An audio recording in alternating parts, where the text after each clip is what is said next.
Experts all agree that hypnosis has one big problem. It's got a terrible image. For years, people have seen Dracula taking over a person's mind by using hypnosis. You know the routine. It's look into my eyes. Totally false. There's no evidence that,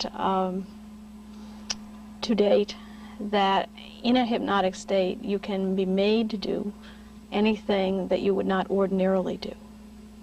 Because you don't have the power to keep a patient in a state. At any time he wants to, he could feel like he could get up and walk out. Each doctor seems to have his own definition of hypnosis, but there are two common characteristics: deep relaxation and intense concentration. Hypnosis is not the same as sleep, and a person under hypnosis can always hear the people around him. Experts estimate that 9 out of every 10 people can be hypnotized, and that everyone has experienced the lightest level of hypnosis, daydreaming. In a car, a lot of people will reach a state of a mild hypnotic trance, going through a routine that they've previously been through many, many times. You're probably familiar with your road to work, and when you set off, 10 minutes later you're there, and you're really not conscious of having driven that unless an accident nearly occurred. You are at a stoplight, and before you know it, if the stoplight's red, before you know it, the cars are honking at you. And only then do you notice the light has turned green. There are 50 different levels of hypnosis, but they're usually condensed into 6 major stages. And these stages can give people amazing control over their own bodies. As this special report continues, we'll take a look at how doctors and police are using hypnosis to help people. Bob Uhlar, News Center 31. Your subconscious mind usually helps you make a decision. So if you wanted to quit smoking, hypnosis might be able to help you. Dr. Ronald Sumner explains the difference between negative and positive conditioning under hypnosis. Negative would be when you take your next cigarette, it's going to taste terrible. And the next one is going to taste even worse. But if I say to the patient, because of his smoking, how his body is going to be receptive to new things, how his lungs are going to be further expandable, you get more out of each breath, have more energy, look better, feel better, have greater resistance to infection. All of these things are positive growth suggestions. If a person has terrible fears, the behavior may be rooted in a childhood experience. By tapping into the subconscious memory, a person can replay anything that happened during a lifetime. On their 10th birthday cake, and they can describe the color of the cake and what they're wearing and what their color of their shoes and socks are and what gifts they got. And it's amazing. They ask them afterwards, and they really can't understand how they can remember it, but hypnosis seems to relax the mind, and they can remember better. In this experiment, the girl even writes like she is a child again. Besides storing everything that ever happened to you, the subconscious also monitors everything that happens inside your body. In our next report, we'll take a look at how doctors are helping people fight pain and also fight cancer by using hypnosis. Bob Uhlar, News Center 31. Your conscious mind is aware of about 6 or 7 things at a time. For example, consciously you're aware that your elbows are on the chair. You can feel your coat. You can feel that you're nodding your head. You're conscious. You can see the smile. You can feel the pull. You can feel the bottom of the chair pushing up against you. And if you concentrate, you can feel that your leg and your foot is inside your shoe. But by now you've forgotten that your elbow is on the chair. I overload the system. Your subconscious mind then is operating in every aspect of your physical environment, your internal environment, and it's recording. Doctors have discovered that many people can block pain by using hypnosis to tap into your subconscious monitoring system.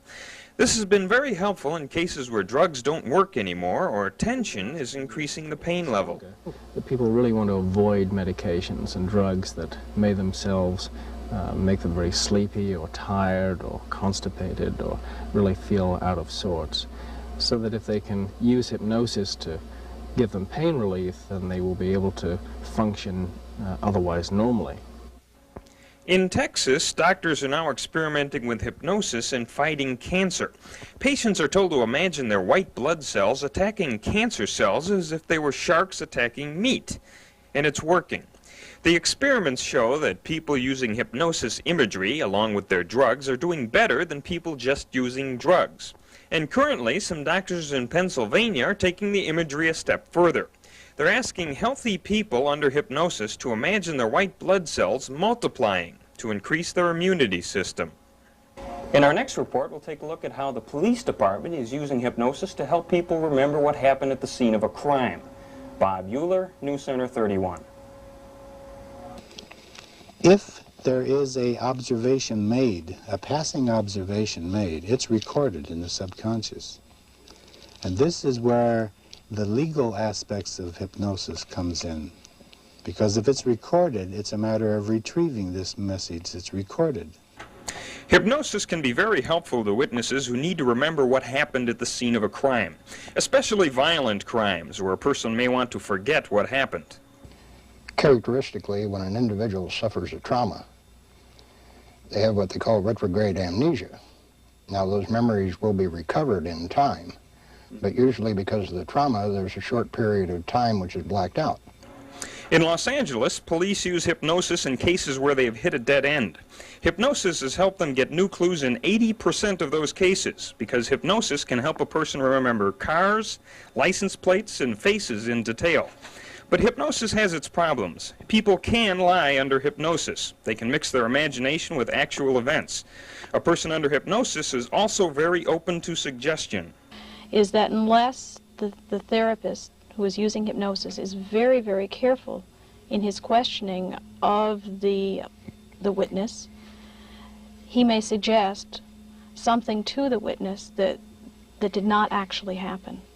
And then later, on the witness stand, or whenever, that witness may recall what was suggested to them as if it were a fact.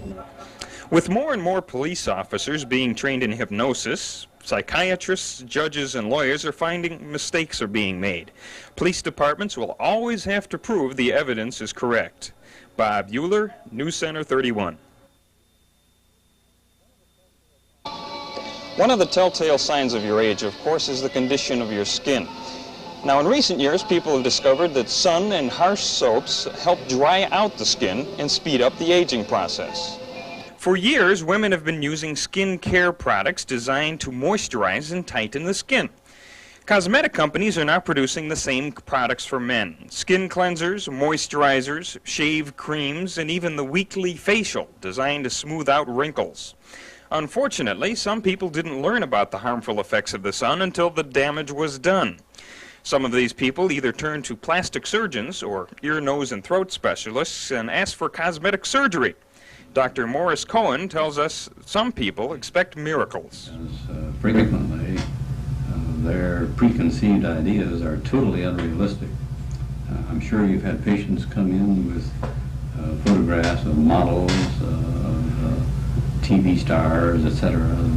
This is what he or she wants to look like, and it's just simply not in the cards. Other people are simply looking for a more youthful look to help them meet the expectations of others, like the 80-year-old salesman who turned to Dr. Noble Gabriel. He said, well, I'm a very good salesman, and it hurts me to see the people coming and going to younger guys only because they're younger. Other people have a problem with too much skin, like the type that was vacated by hair.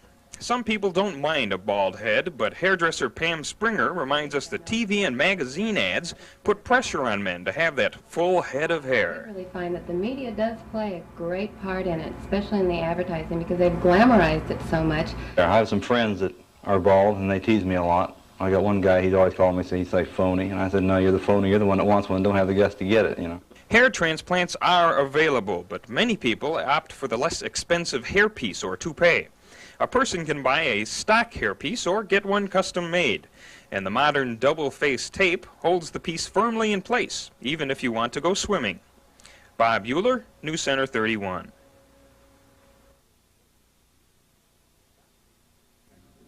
Doctors agree that one of the best ways to look and feel young is to exercise regularly. Some people picture exercise as some monotonous routine, but YMCA fitness director Larry D'Angelo says you should try to avoid monotony by finding activities you like to do. Because by getting involved in those activities you enjoy, those health practices will be continued. Because you look forward to that, say, that racquetball game or that jog with your wife after work, or that fitness class or whatever it may be. You make that commitment, have it become a part of your daily routine. Once you do that, you establish a base of fitness. And from then on, obviously, you just build upon that base with different activities or the same activities. The President's Council on Physical Fitness recommends that you spend at least 30 minutes 3 times a week to keep physically fit. And a lot of people don't realize how that hour and a half can help them relieve the tired and depressed feeling they get. Exercise helps relieve tension that builds up in muscles, and that helps supply fresh blood and oxygen to the brain. You individuals that do exercise have a tendency to be more objective about those stressful situations. Sit back and digest whatever the situation may be, and instead of reacting. You find also you're on top of things. You'll feel those psychological ramifications also. And you definitely should talk to your doctor before starting an exercise program. You'll probably have to start out taking it easy and then build up to a heavier routine. Bob Uhlar, News Center 31. As people who were born during the post-war baby boom reach age 40, more attention is being drawn to the midlife crisis. And movies seem to be fostering a stereotype. The 40-year-old desperately tries to recapture his youth. In Middle-Aged Crazy, a 40-year-old man decides to buy a sports car, change his wardrobe, and find a younger woman. But Peoria psychologist Mac Bradley points out that very few people actually go off the deep end like that. I mean, like all stereotypes, there's some truth to it. But like all stereotypes, I think it's well overdone. Most people don't go through this transition period with all the behavioral changes, with all the emotional changes that you think of as a crisis period. Most people don't experience that way. Just like most people don't experience adolescence as a period of great impulsivity and acting out in all kinds of outrageous behavior, for the most part. Occasionally, any person, any adolescent may do things that their parents don't care for, but not on a continuing basis. Bradley does point out that people in their 40s do face problems they never had to face before. They may find they have accomplished all of their goals, or they realize that they never will accomplish their goals. Couples find their children are leaving home for college. It does take a little extra effort to adjust to all these changes. People in their 40s have to reassess their goals and do a little maintenance on the relationships in their life. Bob Uhlar, News Center 31. Hot lead is used at the Bartonville wire plant to help strengthen wire before it is coated with zinc. Before hitting the zinc, the lead can cool and flake off, forming lead dust. If an employee inhales the dust or gets the dust on food, lead will get into the bloodstream and the person can get sick. Keystone Vice President Nick Owens used to work in the wire plant before he got promoted, and he says he's sure the plant is safe. I do not think it's a threat to the health of the people, or I'd shut the department down. Last winter, Keystone found that by closing the windows in its plant, too much lead dust built up in the air. It started blood tests for the 132 workers who were exposed to the air. Since January, 5 employees have had too much lead in their blood. But the human body can clean lead out of its system, and the cleansing process can be sped up with medicine. So if a worker moves to another job at Keystone, the body can clean itself.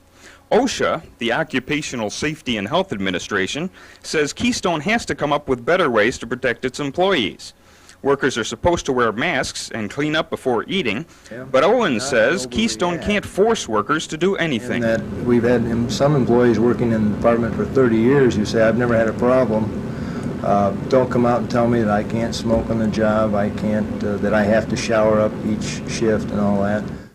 Owens says Keystone is renovating the lunchroom to help solve one problem. They'll go through a blow area where the air will blow the dust off of their clothes.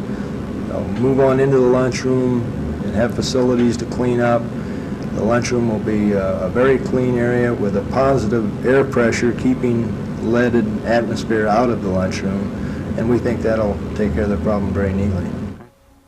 But before Keystone renovates the rest of the plant, it is waiting to hear from a consultant it has hired to help solve some problems. And there is no easy solution. If we could just go out and buy a solution, that would be very easy for us to do. And many of our competitors are fighting the same problem. Bob Uhlar, News Center 31. The cruise was sponsored by the Tri-County Riverfront Action Forum, which is a branch of the Tri-County Planning Commission. This is the 8th year for the Forum cruise, and Forum Executive Director Don Minen talks about why the Forum was established. The purpose of the forum is to work with the cities and the communities along the stretch of the river as it passes through the Tri-County area. We're able to talk with prospective people along the river that may have land up for sale. We then purchase the ground, we convey it on to public bodies. We do not hold any land ourselves, nor do we develop property. About 140 of the people on the cruise are dues-paying members of the Forum, and since contributions are tax-deductible, Minen hopes the Forum can get some riverfront property donated as well. Anybody makes a contribution to the forum is completely tax deductible. So if a person has a piece of land, a piece of property they want to give away, they can do that, and depending on what tax bracket they're in, they would have an appropriate write-off.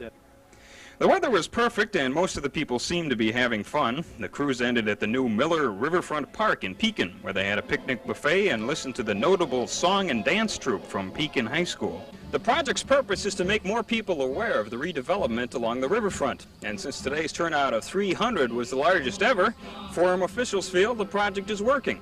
Bob Uhlar, News Center 31. This is the third annual rally of the Western Illinois Labor Coalition, a local conference of various labor unions, so it was somewhat of a coincidence that the rally falls on Solidarity Day. But the Canton Rally reflected Washington by turning into a show of support for the striking air traffic controllers. PATCO organizer Bob Collins thanked the many unions for supporting the controllers. He told us the government is bluffing when it says that it is replacing them. The FAA has not expanded the instructor corps at the FAA Academy in Oklahoma City. The FAA has not started any mass hirings nationwide, and they have not even gotten off the ground any plans to supposedly rebuild the system in 21 months. We knew that was impossible to begin with. It's a minimum 5-year project at a cost of over $2 billion to the American taxpayer. I don't think they're seriously considering that. They instead are hoping we're going to fold as a union, and that they'll be able to selectively rehire the people back. State Treasurer Jerry Constantino and Comptroller Roland Burris were here to drum up support for next year's Democratic ticket.